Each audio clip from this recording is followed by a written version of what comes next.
Glad to see you're alive. If you're still committed to the cause, DedSec needs you. I'll send you the coordinates to our last safe house. Meet me there. Fine.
Mate's party. Time to play that audition track. Or just listening on the move. We don't want you to drop a beat. We want you to drop the mic. On the fly.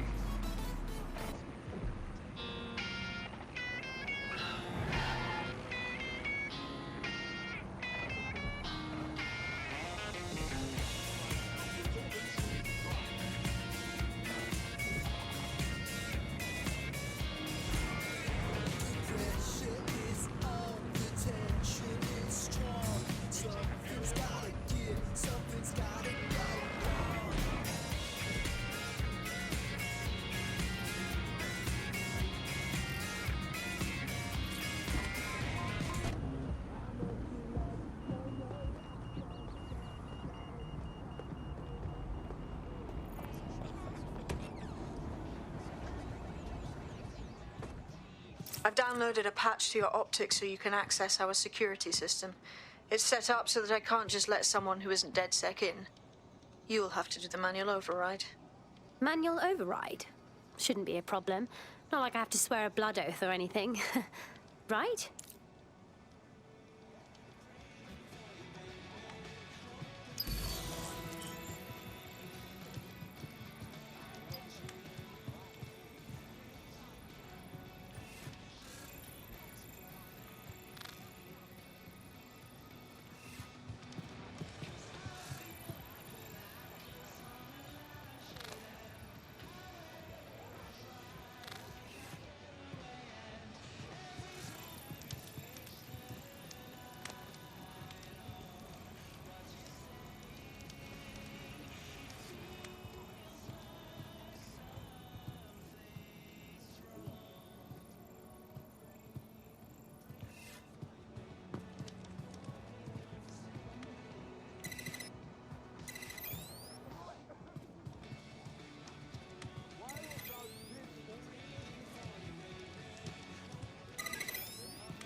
One of Sabine's, are you? I'll see you downstairs later then.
Well, here goes nothing.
anyone home?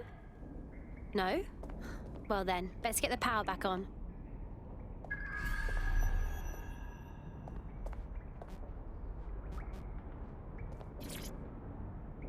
Coming up in today's episode of The Upload, we're talking about how Bagley managed to conquer London. Pretty much my favourite topic. I could talk for hours about the rise of the AI system. It's easy to forget about its origins. It's so present everywhere we go now. Bagley just kind of blends into the background. Bagley is the service AI that's present in every Optic device. Whether you're using the Optic, Bagley will be there. The AI is streamed to your Optic from Bloom's central command center, and it was first created by Sky Larson, our tech hero, as part of her techno-utopian idea for the world. Why do you think it grew so quickly? In my mind, it's no surprise that Bagley became so popular. It's funny, useful, fast. It's a great companion and really just makes life so much easier. I mean, when you look back at all the service AIs that used to exist, they just can't compete. When you ask Bagley anything, there's a quick answer and loads of information available to you.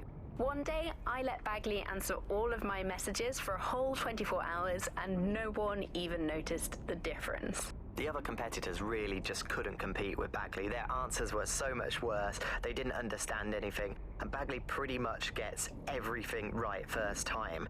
Do you have any idea why Bagley really beat all the competition?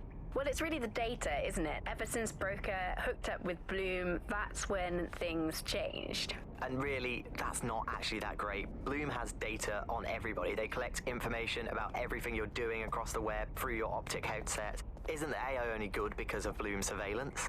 Well, I suppose so, but I prefer not to talk about that side of things. Bagley is so special because it's been trained on this huge cache of information. That's how these AI systems work.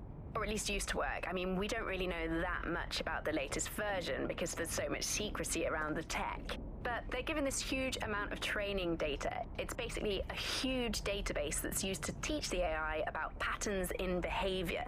You know, so if you always travel the same way to your house, it can predict when you're going to go and get a self-driving car ready for you before you even ask for it. That's pretty terrifying. In some ways, I don't want this data to drive my life. It understands too much at times. Have you heard some of the rumors around the hacked version of Bagley? I've heard mutterings, yes. I've heard it's been used by DedSec. I wouldn't put it past them. It's pretty well known that they're not fans of Bloom. But the idea of a souped-up version of Bagley, given it's already so intelligent, is a bit terrifying. I wonder what they could actually make it do.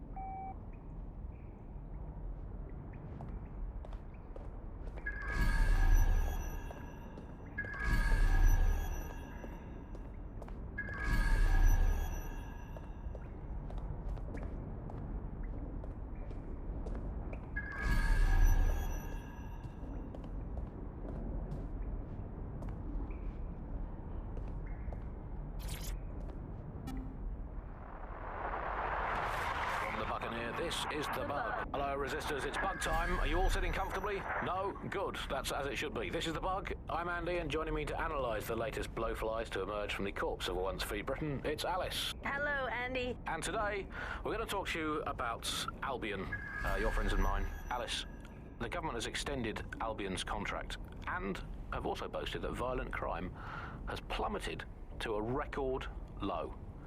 Now, extending Albion's contract, to me, that's like having a pet dog, let's call it Nigel for the sake of argument, that attacks you every single day and thinking to yourself, wouldn't it be nice if Nigel had puppies? That contract has been extended so many times, it's like the neck of a politician that's criticised the government. I'm not sure entirely how those contract extension negotiations went, probably like a footballer. In the old days, I assume Albion's agent was leaking stories to the press about how our favourite private militia was being tapped up by Barcelona or Bayern Munich. The government panics and thinks, well, we better get them signed up before it's too late. But still, violent crime, a record low, although I imagine that probably depends exactly how you count it. If you include violent crime committed by the state, either themselves or via Albion, their chosen violent crime contractors who provide such a very valuable bargain service of beating people up, well, it's probably not quite as low as the figures suggest. I don't know. I think they're probably right. Who has the opportunity to commit violent crime these days anyway? The moment you pick up a fruit knife, you get tasered by a robot policeman and deported for looking Bulgarian. It's a much more peaceful society. It's just much less of a society. I want to know the details of the contracts, Alice. I mean, are they paid per dissident duffed up? Is it a set rate for each extrajudicial state mugging? And what is that rate? What do you think? Well, they certainly look like they're trying to hit a quota of some kind. Well, what is the set rate? Is it, 99.95 cryptos bargain? Seems very reasonable indeed. I imagine they don't ask too much anyway, because it's just so nice to get paid for doing your hobby anyway, isn't it? I imagine it doesn't even feel like work. I mean, who needs violent crime anymore anyway? You know, you can just starve to death without even starting a gang war. We do have to ask exactly what does the Prime Minister make of all this. Let's ask him. Oh, I hope they pick up.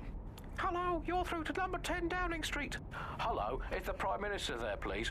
Let me just check. Sorry, you've missed him. I'm afraid he's popped out for the decade. Oh, never mind. Is there anyone else I can talk to? Yes, of course. There's a shady cabal of vested interests who control him and prop him up in power. Great, I'll have a chat with them then. Oh, Andy, remember when you could get away with prank calls without people coming round to your house to beat the shit out of you? Oh, happy time.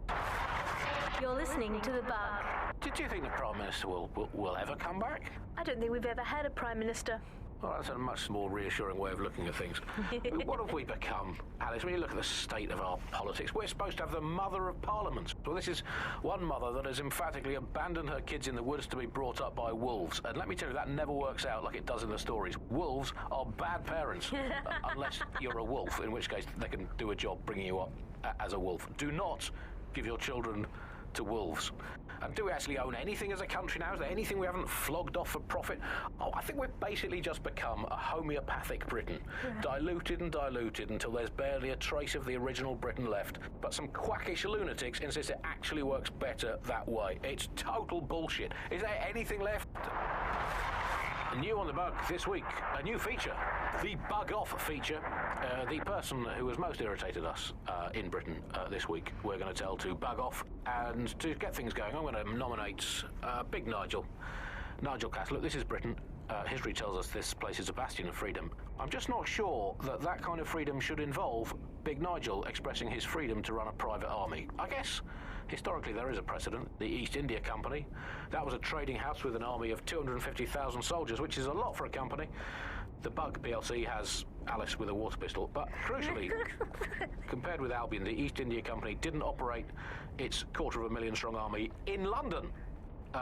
It did it a long way away, out of sight, out of mind. Anyone to nominate for the Bug Off, Alice? I think today's Bug Off for me goes to my streaming service. I'm sick of being recommended things based on things I already like. The other day it recommended me to watch a reality TV competitive dating show set in a nude commune. Andy, I watched it and I liked it, and I do not want to be the kind of person who enjoys nude competitive reality television dating shows. I did not want to know that about myself. I have to go sit in the corner and cry.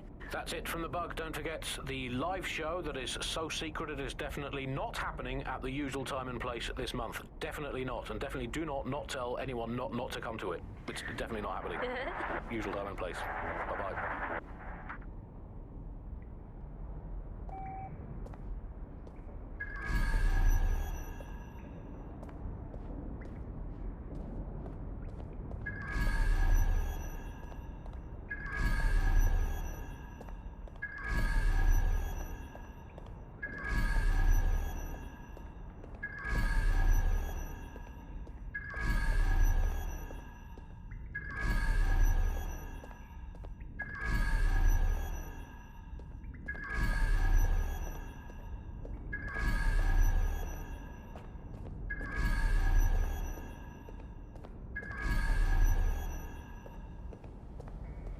There we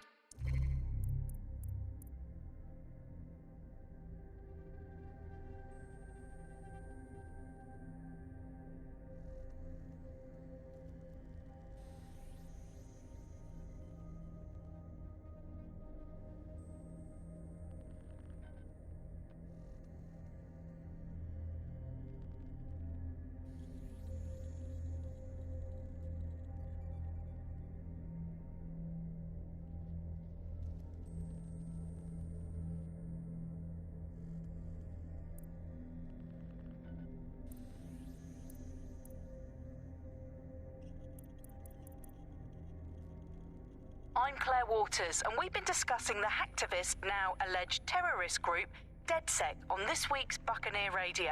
I have Colin calling in. Colin, what's your take? Now, I've been saying from the start we should have rounded up DedSec. No.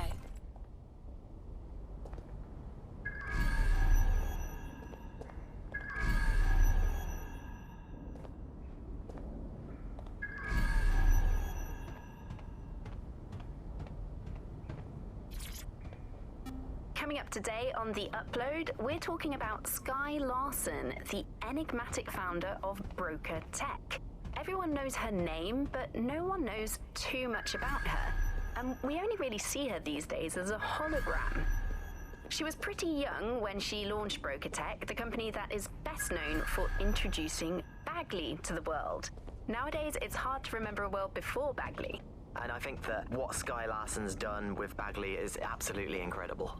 Bagley is the most advanced, significant AI of our time, and it's really blown all the other AIs that were created out of the water. Yeah, I mean, I can't really imagine the Optic without it. But what do you know about Sky Larson herself? Not a lot, other than that she's actually pretty incredible. I've followed her work for a long time, and she's always been a pretty private person. I know that she supposedly grew up in the countryside, but there isn't actually that much more we know about her other than this tech that she's put out into the world. I've always found it a bit creepy that she's so obsessed with this idea of transhumanism. Why wouldn't you be? When you've got a mind as amazing as Sky's, why wouldn't you want to take what you've got and actually augment it by working with technology, by improving your physical self, changing your body and the world around you, implementing more technology to extend your life and really sort of extend human capabilities? You sound pretty much in love with Sky Larson, I have to say. I can't comment on that, but I am a big fan of her work. She's been one of these people that has transformed the world around us, and just watching how her mind works from afar is pretty incredible, because some of what the technology she's introduced has changed how we all live our lives, and Bagley has been this really incredible assistance to humanity as a whole. Did I ever tell you that I actually interviewed Sky Larson once? Really? I thought she never spoke to the media or anything. So this was a long time ago, back in the day when she was a little bit more accessible.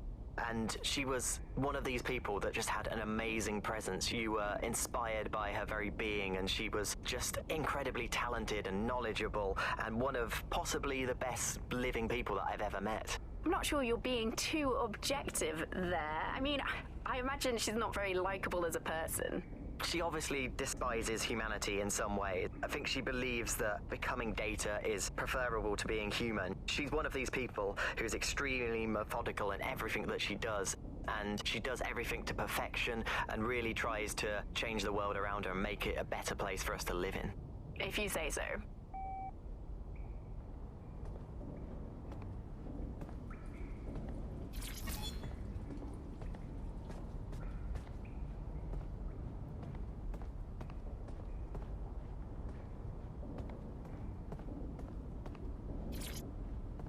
Hello and welcome back to The Upload.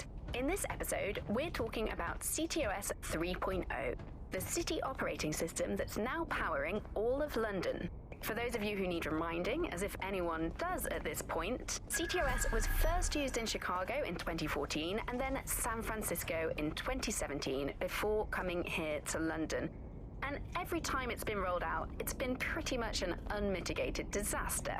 For those of you who are listening who are lucky enough not to be here in London's chaotic scenes, it's worth remembering that the telecoms tower is now owned by Bloom. The tower looms over northwest London. It's always been a communications hub, acting as part of the UK's television and communications network, although there's been some secrecy around its use, and now that Bloom owns it, it's only even more secret. Yeah, now everything that's part of Bloom's city surveillance operation is run through the telecoms tower.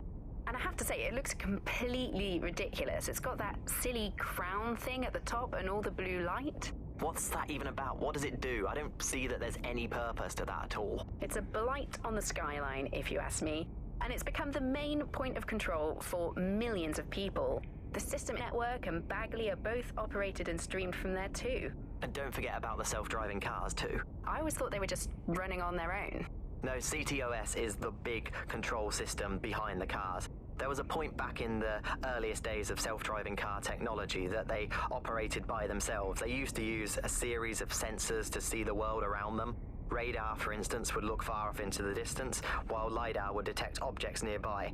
And while these cars still use some of this technology, Bloom CTOS and its detailed maps and data that it has on London really makes Bloom be able to take control of it. And CTOS can take control of your car if you're parked incorrectly. It's no surprise that it was made mandatory to have a self-driving car. The system is so bad, though. It's so annoying. Whenever I try to use one of the shareable self-driving cars, I always find myself stuck in traffic jams or roadblocks. Not to mention the accidents. I've heard so many stories of cars shunting into the back of others. I think they're worse than human drivers sometimes. The technology was meant to make things better, but Bloom has made it so bad that it just makes London even more chaotic than it was before. I'm giving up on the cars. I'm only using the bikes, which are not self-driving at the moment, at least. And don't even get me started on the data. Everything that Bloom sees from your movements around the city and the self-driving cars is collected and feeds back into its big information control system. Oh, not you and Bloom and privacy again. You're a broken record. Not as broken as our city's cars.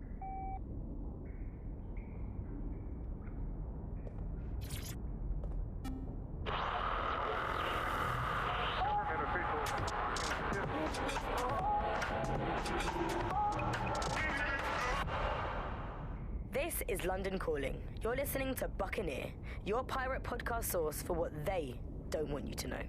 I'm Tash, and this time we're giving a special shout out from us to the boys and girls at the Signal and Intelligence Response Service, better known as SIRS. Why not? They're going to be listening anyway. They're listening to everything. They probably know that you're listening to this show right now. But don't worry, we're not going to say anything bad about a massive, unaccountable spy organization that uses its powers to stifle dissent and shut down free speech. Instead, we're going to look at how SIRS became so powerful. And as usual, we'll keep everyone's names and locations secret, so SIRS doesn't come looking for them. Charles is an expert in the dark arts of surveillance who worked to set up democratic media in post-communist states. How did it go so wrong in Britain? You know, we're looking at all the wrong things when we look at Britain's crisis. There's a lot of concentration on data and how that's been used and manipulated. And what we haven't looked at is the power structures and the profit that lies behind this. For example, if we examine what actually happened, you know, there's a company that's really very interested in selling passports and making it easy to